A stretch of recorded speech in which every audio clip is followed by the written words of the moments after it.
again, and for today's video I'm actually going to be using these guys right here, which are FX transfers.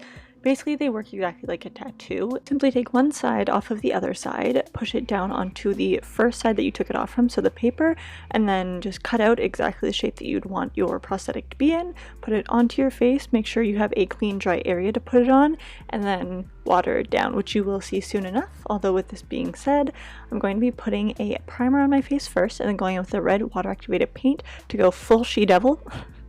I'm going first in with a brush to do it, and I'm coming in with my beauty blender or beauty sponge. The brush puts down the product and then the beauty sponge comes in and just makes it more dispersed, more of a seamless finish into the skin so it doesn't look so streaky. Going this from my face to my neck and my chest, going a little bit further down than even I originally planned on going. This is because of the shirt that I'm currently wearing.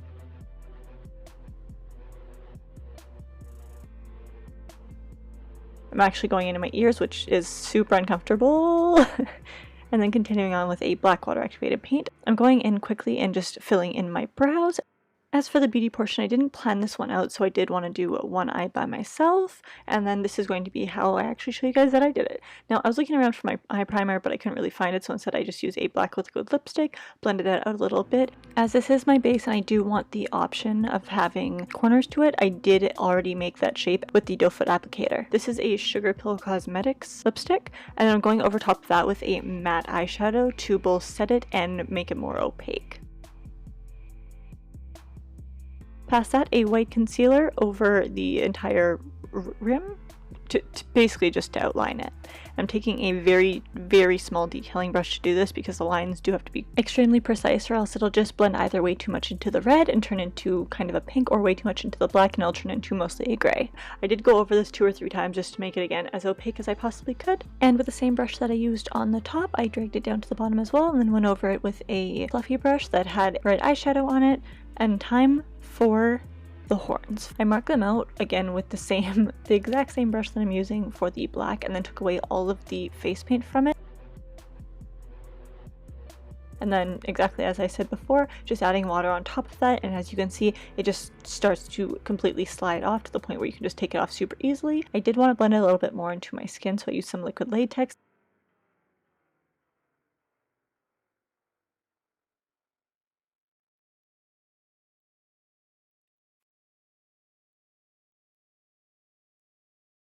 Past that, I was wanting to blend it in even more, so once the liquid latex was dry, I went in with that same red water activated paint. Same brush technique, same beauty blenders technique, all the same. To finish off the eye makeup, I'm using a layer 2 of mascara. Then coming in with a cream paint. This is from NYX and it's from their Halloween collection, and just doing my contour, putting a little bit down and then just blending the fuck of it.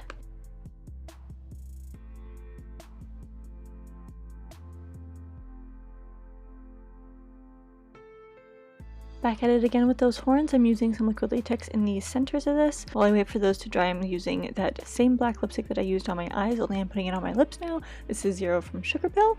Alongside just applying my lipstick the regular way, I'm going to be actually extending the line out through my dahlia area. This is going to make my lips look a little bit creepier, a little bit more devilish.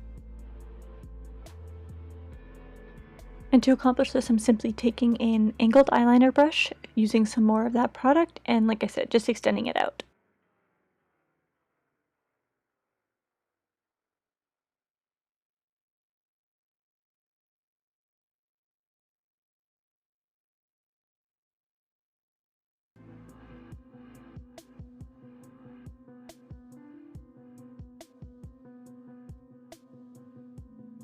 Then from then on, the liquid latex was dry, so I was able to put the horns in there, get a little horny, sorry dad, and the wig time.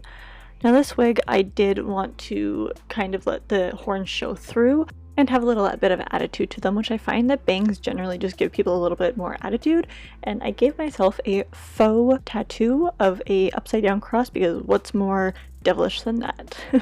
The last part of this video isn't actually a part of the tutorial itself, and that's just the fact that I put on some red really high up gloves because I did not want to paint my hands for this.